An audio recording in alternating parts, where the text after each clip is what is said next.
High guys, welcome to Cric Chat with Venkatesh. కుక్క పిల్ల అగ్గిపుల్ల సబ్బు బిళ్ళ, హీనంగా చూడకు దేన్ని, కవితామయమేనో అన్ని అని చెప్పి మహాకవి శ్రీశ్రీ ఒక కవిత రాశాడు. అలాగే ఈ T20 వరల్డ్ కప్లో కూడా మనకి ఇప్పటివరకు జరిగిన మ్యాచ్లు చూస్తే అర్థమైంది ఏంటంటే ఏ టీంని కూడా తక్కువగా చూసే అవకాశం లేదు. చూస్తే కనుక మీకు ప్రమాదం తప్పదు. India face that situation against యూఎస్ఏతో మనం ఆడిన మ్యాచ్లో వాళ్ళని మనం వణికించారు. అలాగే నేపాల్ చాలా కొద్ది తేడాలో ఇంగ్లాండ్ మీద ఓడిపోయింది. జస్ట్ 4 runs సపరేటెడ్, లేకపోతే బిగ్గెస్ట్ అప్సెట్ అయి ఉండేది. అలాగే ఫస్ట్ మ్యాచ్లో నెదర్లాండ్స్ పాకిస్తాన్ కూడా చెమటలు పట్టించింది. సో ఫస్ట్ 2 days అదే ట్రెండ్ చూసాం మనం. తర్వాత పర్లేదు, చిన్న టీమ్స్ మీద కొంచెం తేనుకొని మిగతా టీమ్స్ కూడా బాగానే ఆడుతున్నాయి. ఇప్పటివరకు ఏం మేజర్ అప్సెట్స్ ఏం రాలేదు. ఓకే, బట్ ఇండియాకి అదొక లెసన్, చిన్న టీమ్స్ విషయంలో జాగ్రత్తగా ఉండాలి. రెండో లెసన్ ఏంటంటే pitches are different this time. మామూలుగా మనం బయలెటరల్స్ ఆడుతున్నప్పుడు న్యూజిలాండ్తో ఆడినా సౌత్ ఆఫ్రికాతో ఆడినా ఏంటంటే మన బ్యాటర్స్ రెచ్చిపోయి ఆడారు, తగ్గేదేలా అన్నట్టుగా టాప్ ఆర్డర్ నుంచి నెంబర్ 8 దాకా అందరూ కూడా బ్యాట్లు ఊపడం, going bang bang right from the word go. అదే మన ఒకటే గేర్లో ఆడడం అనేది చూసాం మనం. కానీ ఇప్పుడున్న పిచెస్ డిఫరెంట్గా ఉన్నాయి కాబట్టి అప్లికేషన్ ఇస్ రిక్వైర్డ్. కొంచెం ఆచి తూచి ఆడాల్సిన అవసరం ఉందని చెప్పి అదొక లెసన్ కూడా మన వాళ్ళకి ఉంది. సో ఈ 2 లెసన్స్ మనం నేర్చుకోవాలి. ఎందుకంటే పాకిస్తాన్తో కూడా మనం మ్యాచ్ ఆడాల్సి ఉంది, అది కూడా శ్రీలంకలో ఆడాలి. సో దీని గురించి మన ప్లాన్ బి ఎలా ఉండాలి, మన జనరల్ అప్రోచ్ మామూలుగా going for the shots. So అందరూ ప్రతి ఒక్కరు కూడా బ్యాట్ ఊపడం అనేది మార్చుకోవాలి. అకార్డింగ్ సిచ్యుయేషన్ అనేది దాన్ని ఎలా చేయాలి, ప్లాన్ బి ఏంటి, ప్లాన్ ఏతో పాటు ఆ ప్లాన్ బి కూడా ఉండాలి. ఆ ప్లాన్ బి గురించి మనం వీడియోలో మాట్లాడదాం.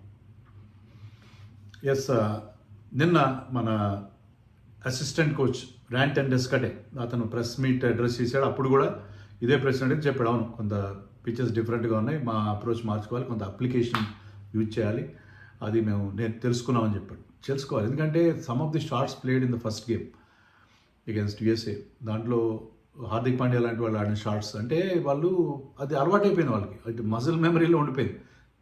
గాల్లో కొట్టేయడం, పెద్ద పెద్ద షాట్లు కొట్టేయడం, సిచ్యుయేషన్ చూడకుండా. అందుకే రెడ్యూస్ టు 77 for 6.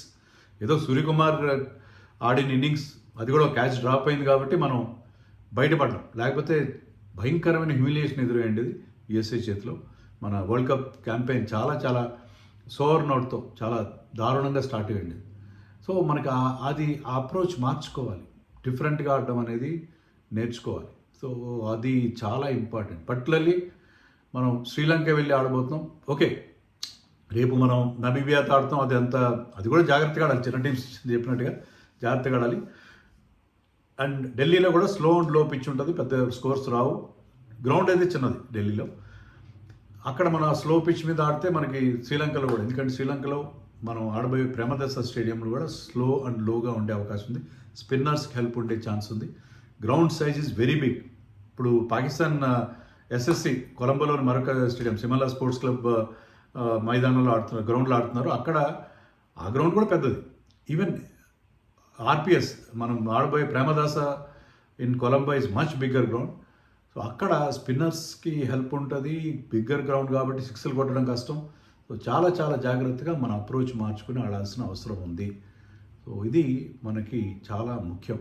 తర్వాత పాకిస్తాన్ ఏం చేస్తున్నారు, Pakistan is playing with 4 spinners. నిన్న వాళ్ళు ఆడిన మ్యాచ్లో యూఎస్ఏని స్పిన్తోనే వాళ్ళు స్పిన్ మంత్రంతోనే ఓడించేశారు. They played only 1 pacer in Shaheen Shah Afridi. 4 స్పిన్నర్స్తో వెళ్ళారు వాళ్ళు. 4 spinners, 4 front line spinners plus Saim Ayub కూడా పవర్ ప్లేలో బాగా వేస్తాడు, బౌలింగ్ వేస్తాడు, వికెట్లు కూడా తీస్తాడు వాళ్ళ ఓపెనింగ్ బ్యాటర్. ప్లస్ వాళ్ళు మహమ్మద్ నవాజ్, షాదాబ్ ఖాన్, అబ్రార్ అండ్ కొత్తవాడు ఉస్మాన్ తారిక్. ఆల్రెడీ అతని గురించి మనం వీడియో చేసుకున్నాం, అతని యాక్షన్ సస్పెక్ట్గా ఉందని చెప్పి. సో మనకు ఆ స్పిన్ ఛాలెంజ్ ఉంటుంది పాకిస్తాన్ నుంచి, అదే మనకి major challenge. Abrar is a very good bowler. Shadab కొంతకాలం దూరంగా ఉన్న టీం మళ్ళీ వచ్చి బ్యాటింగ్ బౌలింగ్ 2 బ్రహ్మాండంగా చేస్తున్నాడు. అండ్ నవాజ్ కూడా is a very good bowler, wicket taking ability ఉన్న న్యాక్ ఉన్న బౌలర్. సో వీళ్ళందరూ వాళ్ళకున్న స్పిన్ బౌలింగ్ రీచెస్ అనే శ్రీలంకన్ పిచ్. సో ఇండియాకి వాళ్ళు ముఖ్యంగా ఫస్ట్ మ్యాచ్ తడబడిన సెకండ్ మ్యాచ్లో యూఎస్ఏతో చాలా బాగా బ్యాటింగ్ చేశారు, బౌలింగ్ కూడా బాగా చేశారు.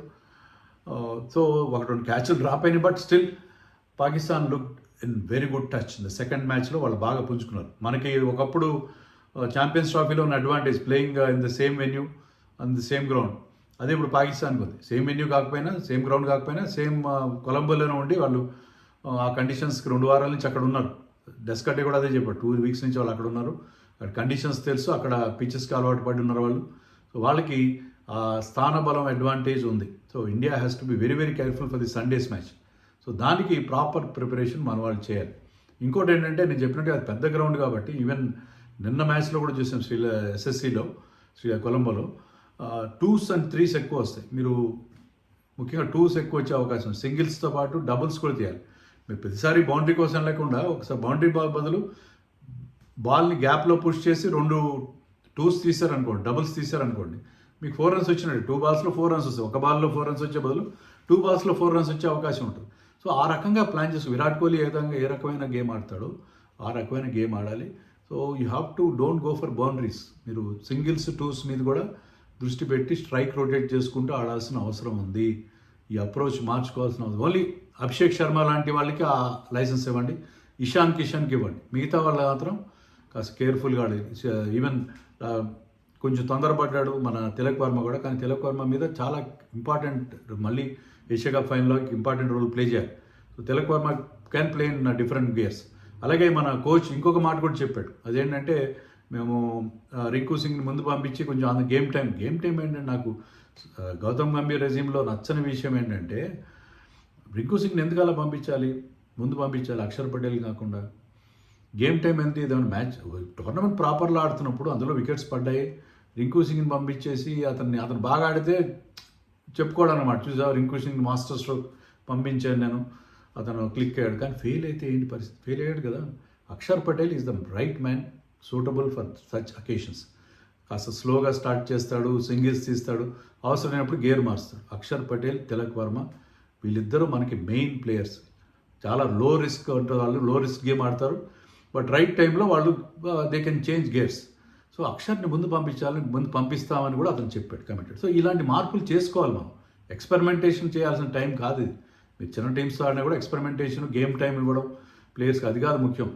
You have to be very very careful. So నమీబియాతో కూడా అదే అప్రోచ్తో వెళ్ళి చేయాలి. నేను చెప్పినట్టు అభిషేక్ శర్మకి లైసెన్స్ ఇవ్వబట్ అభిషేక్ శర్మ ప్రస్తుతం ఇంజర్డ్ లిస్ట్లో. ఇంజర్డ్ అంటే అతనికి స్టమక్ అప్సెట్తో బాధపడుతున్నాడు. ఇప్పటికీ కూడా నిన్న మన వాళ్ళు చాలా ఇంటెన్స్ ప్రాక్టీస్ చేశారు, కానీ he's not part of that practice.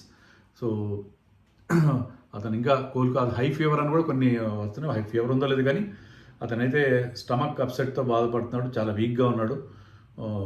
రేపు మ్యాచ్ అతను ఆడకపోవచ్చని ఇప్పుడు కూడా తాజాగా కూడా ఒక ట్వీట్ చూశాను దేవేంద్ర పాండే లాంటి కొంతమంది ఇంపార్టెంట్ జర్నలిస్టుల దగ్గర నుంచి. సో రేపు సంజు శాంసన్ మళ్ళీ అవకాశం వస్తుంది. బట్ సండే వరకు అభిషేక్ శర్మ ఫిట్ అవుతాడని నేను ఎక్స్పెక్ట్ చేస్తున్నా. సండే వరకు కావచ్చు, ఓన్లీ స్టమక్ అప్సెట్టే కాబట్టి అతను కనుక కాస్త స్ట్రెంత్ పికప్ చేయగలిగితే సండే వరకు అతను ఫిట్ అయ్యే అవకాశం ఉంది. సో రేపైతే సంజు శాంసన్ ఆడతాడు.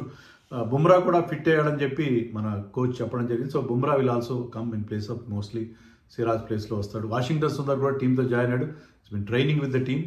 సో అతను ఇది కూడా చెప్పాడు, కోచ్ ఏం చెప్పాడంటే ఒక ఎక్స్ట్రా స్పిన్నర్ కూడా ఆడించుకుని 3 స్పిన్నర్స్ ఆడించే అవకాశం కూడా ఉంటుంది. మేము 4 ఆల్రౌండర్స్ ఉండడం వల్ల అదే అడ్వాంటేజ్ అండి. So we can expect that change also. ఎందుకంటే కొలంబోలో స్పిన్నర్స్కి హెల్ప్ ఉంటుంది కాబట్టి రింకుని కానీ శివం దుబే బౌలింగ్ వేస్తాడు, శివం దుబేని ఉంచేసి రింకుని డ్రాప్ చేసి they might bring in Washington Sundar. లేదంటే హర్షదీప్ని డ్రాప్ చేసి ఇద్దరు పేసర్స్ హార్దిక్ పాండ్యా అండ్ బుమ్రాతో వెళ్ళి బ్యాటింగ్ ఇంకా లెంత్ అవుతుంది, నెంబర్ 9 దాకా బ్యాటింగ్ వచ్చే అవకాశం ఉంటుంది. సో అలాగ ఏమైనా మనం వాషింగ్టన్ సుందర్ని ఆడిస్తారా? వాషింగ్టన్ సుందర్ టీంలో పెట్టడానికి ప్రధాన కారణం అదే కావచ్చు.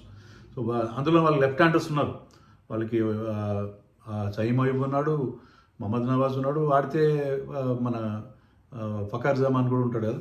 సో లెఫ్ట్ హ్యాండర్స్ కూడా ఉన్నారు కాబట్టి ఒక ఆఫ్ స్పిన్నర్ని టీంలోకి తీసుకొచ్చే అవకాశం కూడా కనిపిస్తుంది. అక్కడ థర్డ్ స్పిన్నర్ని ఆడించే అవకాశం. థర్డ్ స్పిన్నర్ ఆడాలంటే ఒక పేసర్ అయినా తప్పుకోరు, ఒక ఫినిషర్ అయినా. సో మరి అక్కడ స్లో పిచెస్ మీద వాషింగ్టన్ సుందర్ ఇది హ్యాండ్ఫుల్ ఒక బ్యాట్స్మెన్గా అతను కూడా ఆడించుకునే అవకాశం ఉంటుంది. సో అందుకని ఆ మార్పు కూడా చేసే పరిస్థితి మనకు కనిపిస్తుంది. Washington might come in to the 11 against Pakistan in Colombo, శ్రీలంకలో ఆడతాం కాబట్టి. అలాగే ఇక్కడ రేపు మ్యాచ్లో అయితే బుమ్రా ఆడతాడు, తర్వాత సంజు శాంసన్ అభిషేక్ ప్లేస్లో, Bumrah in place of Siraj. రేపు ఆ మార్పులు ఉండే పరిస్థితి మనకు కనిపిస్తుంది. సో అప్రోచ్ మార్చుకోవాలి మన వాళ్ళు, జాగ్రత్తగా ఆడడం నేర్చుకోవాలి. సో పిచెస్ ఐసీసీ ఆధ్వర్యంలో డిఫరెంట్గా ఉన్నాయి.